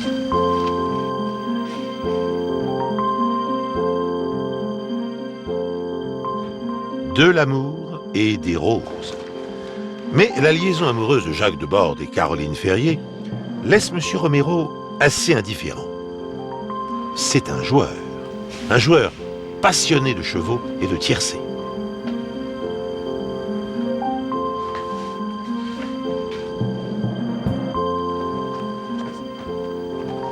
La vérité, c'est que ce 4 octobre, il n'a pas eu de rose pour Caroline.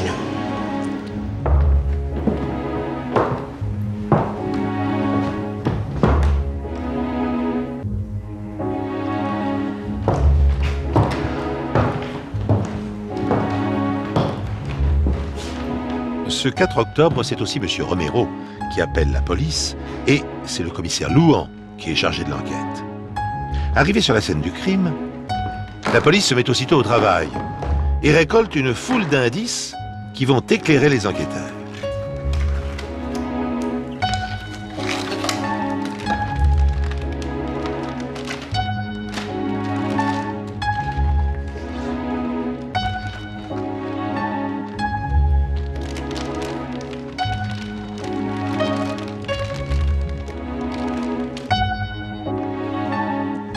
Commissaire, nous avons eu l'autorisation exceptionnelle de revenir sur les lieux du crime, 2 ans après.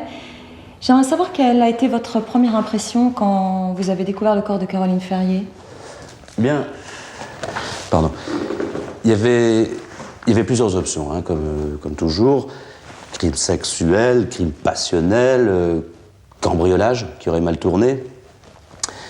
Mais là, l'autopsie a vite éliminé le scénario de l'agression au caractère sexuel, donc il me restait 2 hypothèses à égalité. Et le meurtre en lui-même? 12 coups de ciseaux dans la poitrine et dans le ventre, des grands ciseaux de couturier. Oui. Et pourquoi Caroline avait la tête enfouie sous une étole? Ben, ça, c'est un geste fréquent. En fait, quand l'assassin connaît la victime, ça se comprend, c'est comme s'il ne supportait pas le regard du mort, quoi. Maintenant, ça peut vouloir dire aussi que l'assassin était très énervé contre sa victime, et donc en lui cachant son visage, symboliquement, c'est comme s'il a tué une 2e fois. C'est le signe d'un crime passionnel. Et non, pas forcément, parce que ça peut être aussi quelqu'un qui cherche à faire croire un crime passionnel pour brouiller les pistes. Et vous avez retrouvé des empreintes? Non, à part celle de Jacques de Borde et celle de la victime. Et aucune autre? Aucune autre. Comment les empreintes de Jacques de Borde et seulement les siennes ont-elles pu se retrouver sur les ciseaux qui ont servi à tuer Caroline Ferrier? D'après Jacques de Borde, en découvrant le corps de celle qu'il aimait, il a tenté de la sauver en essayant de retirer les ciseaux. Et puis, paniqué, il est sorti précipitamment de chez sa maîtresse et déclare avoir déambulé dans les rues de Paris sous le choc, perdant même la notion du temps. Donc vos soupçons sont allés directement vers Jacques de Borde. Mais c'était son amant, d'accord, mais c'était pas suffisant pour faire de lui un coupable. Eh bien, statistiquement, si, parce qu'une femme sur 2 qui est assassinée, elle est par son conjoint. Et là, de plus, la mort était survenue entre 17h30 et 18h30. Et d'après le gardien, à cette heure-là, Jacques de Borde était la dernière personne à avoir vu la victime vivante. Après avoir erré dans Paris, je me suis réveillé. Et c'est là seulement que j'ai commencé à réaliser les conséquences de ma fuite. J'étais devenu le coupable idéal. On allait lui rendre visite lorsqu'il nous a appelés. Et là, il m'a expliqué qu'il avait rendez-vous dans l'appartement de la victime aux alentours de 18h. Donc, il arrive, il la trouve morte. Donc, bien sûr, il panique, il s'enfuit. Et bien sûr, il n'avait aucune raison de la tuer. Et bien sûr, il l'aimait. Et ça n'avait rien à voir avec ses maîtresses précédentes. Et bien sûr, il s'est comporté de façon compromettante. Enfin bref, je suis innocent, monsieur le commissaire. Mais d'emblée, ça vous paraît pas très crédible. Non, parce que ça ne correspond pas au profil du bonhomme. Hein. L'enquête de proximité a confirmé la rumeur. Jacques Debord sautait sur toutes les femmes qui passaient à sa portée. À ce point-là? Il faut croire, oui. Bonjour. Bonjour, ça va? T'as bien dormi? Madame Debord est l'épouse légitime de Jacques. Ils sont mariés depuis de nombreuses années et forment un couple particulier où chacun vit sa vie sans demander de compte à l'autre. Le mari et la femme cohabitent paisiblement et s'accommodent de cet arrangement un peu spécial. Tu y vas? Oui, excuse-moi, je me dépêche, je suis très en retard. Bonne journée. À ce soir? À ce soir. Monsieur et Madame Debord habitaient officiellement sous le même toit. Lui, Jacques Debord, collectionnait les maîtresses dans sa garçonnière. Ça durait 3 mois, 6 mois, enfin bon. Elle, elle avait l'habitude. Et ma foi, j'ai l'impression que finalement, ça l'arrangeait, quoi. Je me rappelle bien d'elle parce que à chacune de nos rencontres, elle me demandait de ne pas fumer. Elle détestait la fumée de mes cigarios. Et moi, je défaillais sous les effluves de son parfum capiteux. Mais à part ce parfum entêtant, qu'est-ce que vous retenez d'elle? Elle vous a impressionné apparemment. Disons que cette femme portait les bois avec beaucoup d'élégance. Non, elle m'a confirmé que son mari était un tombeur et que, malgré tout, il la respectait et qu'elle avait confiance en lui. Et ensuite, vous interrogez le gardien. Vous êtes certain, mais alors certain de chez certain, que personne n'est sorti de l'immeuble à part M. Debord. Pendant son interrogatoire, M. Romero, précis et méticuleux comme il l'est, peut se permettre d'être absolument formel. L'après-midi du crime, il n'a pas bougé de sa loge, et comme son carnet le certifie, il n'a vu entrer et sortir personne de l'appartement de Caroline Ferrier, à part Jacques Debord. Ce témoignage accablant pour le styliste va peser lourd dans la suite de l'enquête. Et Mademoiselle Ferrier était seule dans son appartement, hein. Ah oui, là, c'est sûr, oui. Vous avez interrogé l'entourage de Caroline, je crois aussi. On a cherché pour voir si la petite pouvait avoir des ennemis dans son entourage, mais rien, personne, quoi. C'était vraiment une gamine sans histoire. Voilà. Enfin, ou plutôt, sa seule histoire, c'était Jacques Debord. Une histoire exceptionnelle, faite d'attirance, d'amour et d'entente professionnelle. Portée par la complicité qui l'unit au styliste, Caroline Ferrier est devenue peu à peu l'égérie de Jacques Debord, et plus encore, c'est elle qui dessine une grande partie de ses collections. Donc Jacques Debord reste votre principal suspect. Oui, mais il y avait quelque chose qui clochait, parce que Jacques Debord n'avait pas une réputation de jaloux. Il collectionnait les femmes depuis toujours. Oui, mais Caroline intéressait sur un autre plan. Elle était très douée, elle avait du talent. Bah oui, c'est tout à fait ce que je me suis dit, figurez-vous.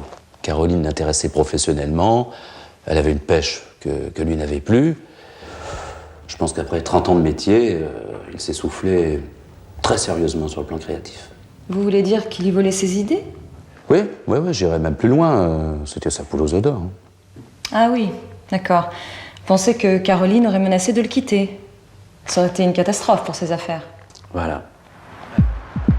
Jacques Debord est donc arrêté et mis en garde à vue. Le commissaire l'emmène sur le lieu du crime. Et là, Jacques Debord fait une découverte qui va changer le cours de l'enquête. Alors?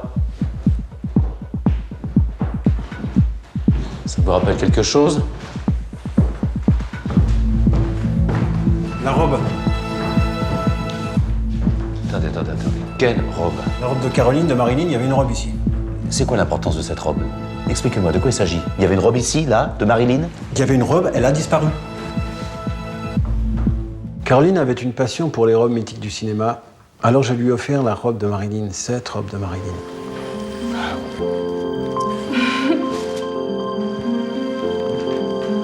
robe de Marilyn. Il y a des femmes qui veulent des diamants. Ce n'était pas le genre de Caroline. Pas très raisonnable ça, monsieur Debord, hein. C'est pas raisonnable, mademoiselle Caro, mais ça fait plaisir. Ouais. Oh, elle est magnifique. Tu sais où tu vas la mettre?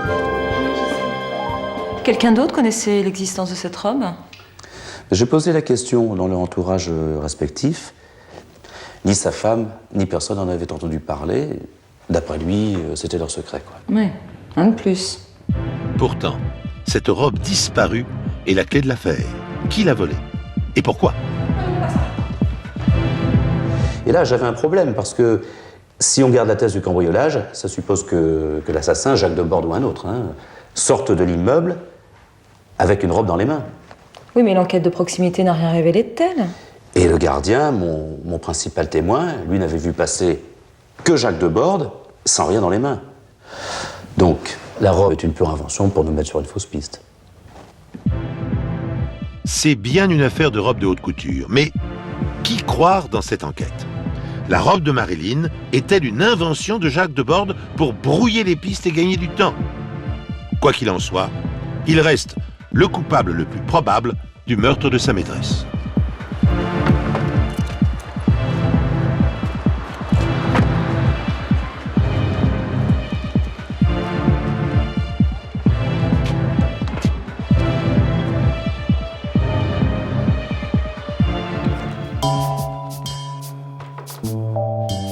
Le commissaire, quant à lui, décide de suivre la piste de la robe de Marilyn. En effet, même s'il ment pour se disculper, Jacques Debord a donné des détails extrêmement précis sur cette robe qui laissent à penser que non seulement elle existe, mais qu'elle a peut-être réellement appartenu à Caroline Ferrier. Et comment vous avez fait pour retrouver la robe? Simple. Je me suis fait passer pour un collectionneur et j'ai passé une offre sur des sites internet. Le commissaire s'est documenté et, chose incroyable, grâce aux détails fournis par Jacques Debord, il a réussi à retrouver un homme qui dit être en possession de la robe et prêt à la vendre. Le commissaire, dans le rôle d'un collectionneur, fixe un rendez-vous au vendeur dans un café parisien.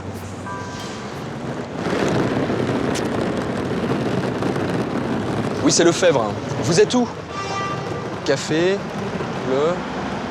Ah bah, je vous vois, regardez, juste en face. Ah bah je vous vois, ok.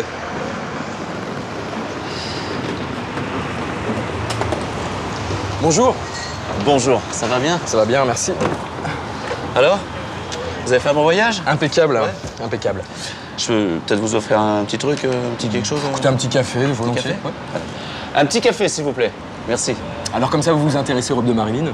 Bah oui, plus particulièrement même à ça dont nous avons parlé, bien sûr. Alors là, je vous comprends, c'est un objet magnifique. Vous l'avez là? Absolument. Bien. Voilà, je vous laisse oh là là. découvrir. Monsieur. Oh là là, c'est bien ça. Attendez. Objet unique, hein. D'accord. Monsieur Lefebvre, c'est un mythe pour moi, devenu réalité. Il aurait pu tenter de vous vendre n'importe quoi. Ah bah attendez, je me suis documenté, vous me prenez pour qui, là? Mais par contre, quand il m'a annoncé son prix, alors là, j'ai failli avaler mon cigario, là. Combien? 90 000 euros. Presque 2 ans de mon salaire. Alors là, ça m'a énervé, là. Et donc, les bracelets. Et hop, tu bouges plus, tu ne bouges plus là-haut. Ah si, tu bouges pas. Alors, à qui tu l'as acheté cette robe? Un mec de passage à Paris. Et t'es sûr que tu l'as acheté? Mais je vous l'ai déjà dit, ça c'est mon métier. Oh. Métier. Bruno Lefebvre est connu de la police pour différentes escroqueries. Mais cette fois-ci, c'est plus grave. En voulant vendre la robe de Marilyn, il devient suspect dans une affaire de meurtre. Bah, il n'y a pas longtemps, alors. Bruno Lefebvre était le client idéal pour le meurtre de Caroline. Vous aviez donc 2 prévenus sur les bras? Oui, un bourgeois et une crapule. En attendant la suite de l'enquête, Jacques Debord est remis en liberté.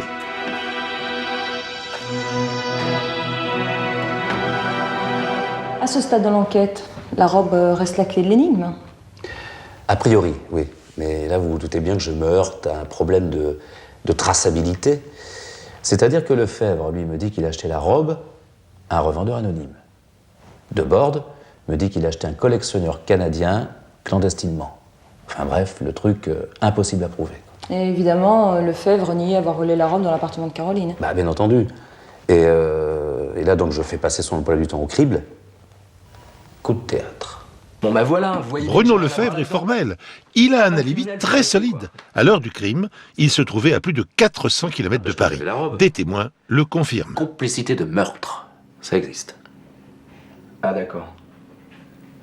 Vous voulez me faire tomber à tout prix, quoi. Ben, au prix où tu vends la robe, ouais. C'est le retour à la case départ. Jacques Debord est à nouveau le principal suspect. Oui. Et j'ai un problème. La robe existe. Mais est-ce qu'elle est dans l'appartement de Caroline?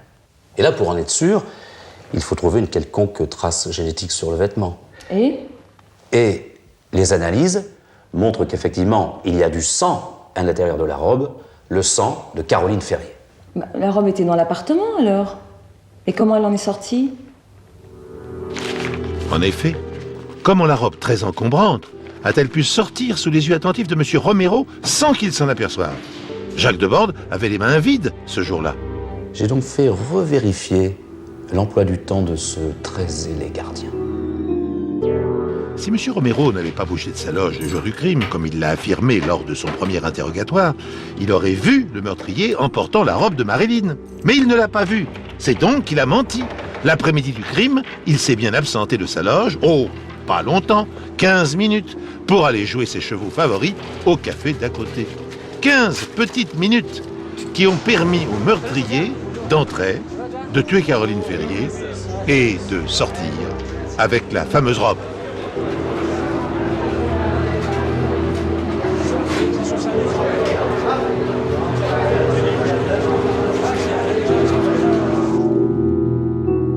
Effectivement, ça change tout.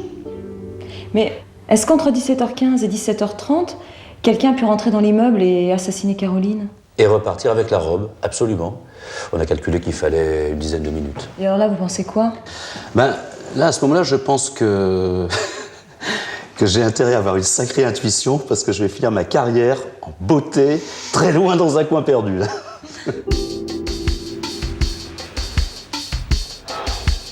À ce stade de l'enquête, le commissaire est perplexe. L'affaire s'est enlisée, Bruno Lefebvre a un alibi, Jacques Debord est disculpé, et Caroline Ferrier n'avait pas d'ennemi. Alors, où chercher le meurtrier? Voilà, franchement, j'étais paumé, quoi. Et puis, soudain... En allumant son cigarillo, le commissaire a une intuition fulgurante. Il reconnaît un parfum capiteux qu'il a déjà senti et qui imprègne le tissu.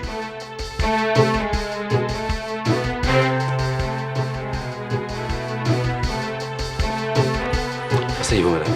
C'est le parfum entêtant de Madame Debord. Ce parfum qui, lors de leur première rencontre, avait tant incommodé le commissaire. Il convoque Madame Debord pour un nouvel interrogatoire. Que faisait-elle l'après-midi du crime? Ça enlève les odeurs. Ça prend de service, hein, vous savez. Où une femme aussi charmante et distinguée que vous passe-t-elle son après-midi le samedi 4 octobre, Madame Debord? J'ai assisté à une conférence sur l'art ottoman au musée du Louvre. Bien. À quelle heure s'est finie cette conférence? Je n'en sais rien en fin d'après-midi, comme toutes les conférences. Vous êtes allé garder le ticket? Non. Vous étiez accompagné? Non. Qu'avez-vous fait après? Après, j'ai musardé du côté du Palais Royal. Elle était très sûre d'elle, madame, limite arrogante. Alors là, j'ai sorti la robe, je lui ai demandé si elle la connaissait et si le parfum lui disait quelque chose. J'avoue que cette odeur est plus suave et plus diffuse que l'odeur du cigarillos. Pour confondre Madame Debord, le commissaire lui révèle que la robe est imprégnée de son parfum. Bien sûr, c'est mon parfum. Mais celle-ci ne se démonte pas. C'est un parfum qui est vendu dans le monde depuis plus de 50 ans.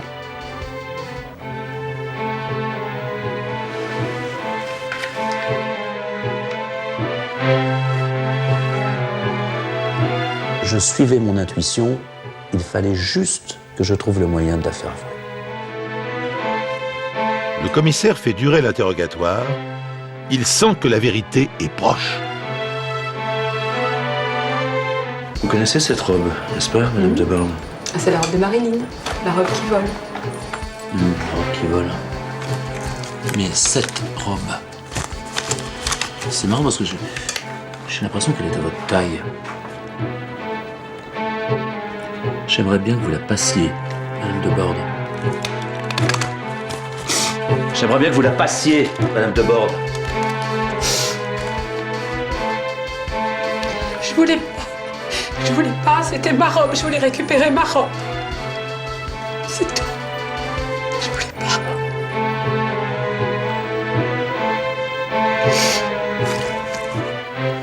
C'était de ma faute. J'avais offert cette robe à mon épouse il y a une dizaine d'années pour notre anniversaire de mariage. Vous avez offert à votre maîtresse le cadeau que vous aviez offert à votre femme? Oui, je croyais que Hélène ne s'y intéressait plus, qu'elle ne se rendrait pas compte. Mais je n'étais pas très à l'aise avec ce présent, évidemment. C'est pourquoi j'ai demandé à Caroline de n'en parler à personne. En offrant ce cadeau unique et si personnel à l'une de ses maîtresses, Jacques Debord a humilié sa femme et provoqué chez elle une réaction de folie passagère qui lui a fait commettre l'irréparable.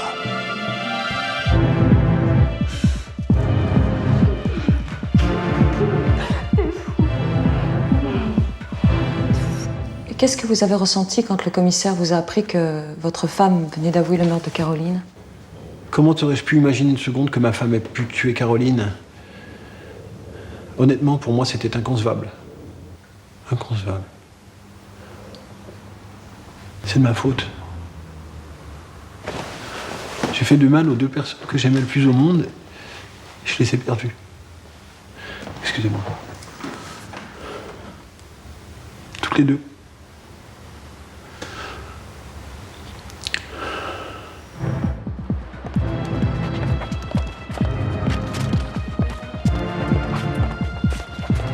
Ce jour-là, comprenant que sa robe se trouve chez la maîtresse de son mari, Madame Debord entre dans une colère froide. Elle décide d'aller récupérer son bien coûte que coûte. Elle sait où se trouve la garçonnière de son mari.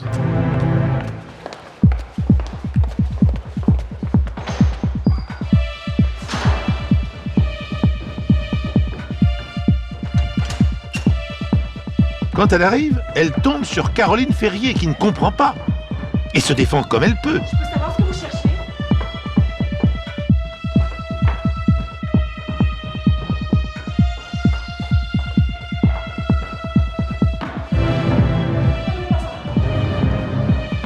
Dans un accès de folie, obsédée par la robe, elle va tuer la jeune femme.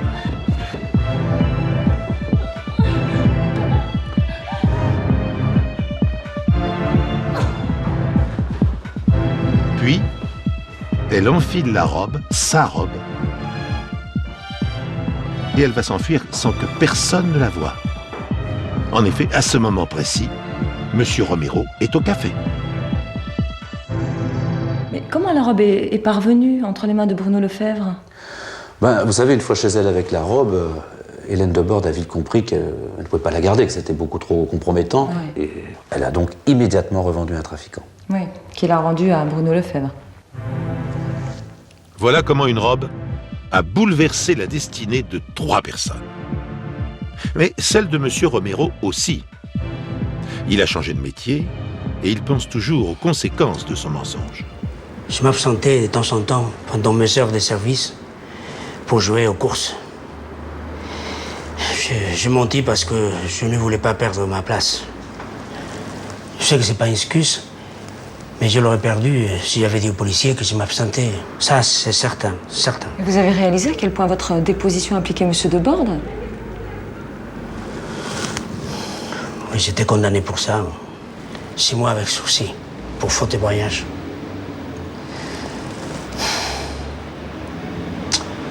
Et maintenant, je travaille ici. Vous voyez. Vous savez tout. Je vous remercie d'avoir accepté de témoigner, Monsieur Romero. Merci beaucoup. J'en prie. Je suis libre. Mais sans Caroline, je n'ai plus goût à rien.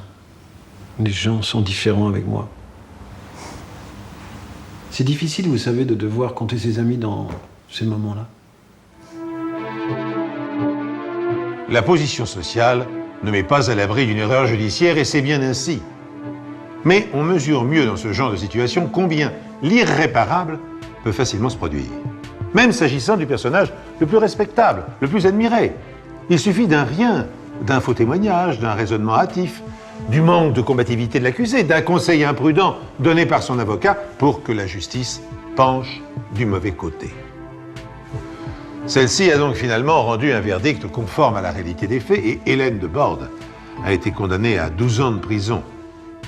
Quant à la robe de Marilyn, elle a été donnée à un musée Les visiteurs peuvent à présent l'admirer et peut-être surprendre un peu de son parfum, cet indice impalpable et invisible auquel Jacques de Bordes doit son honneur et sa liberté.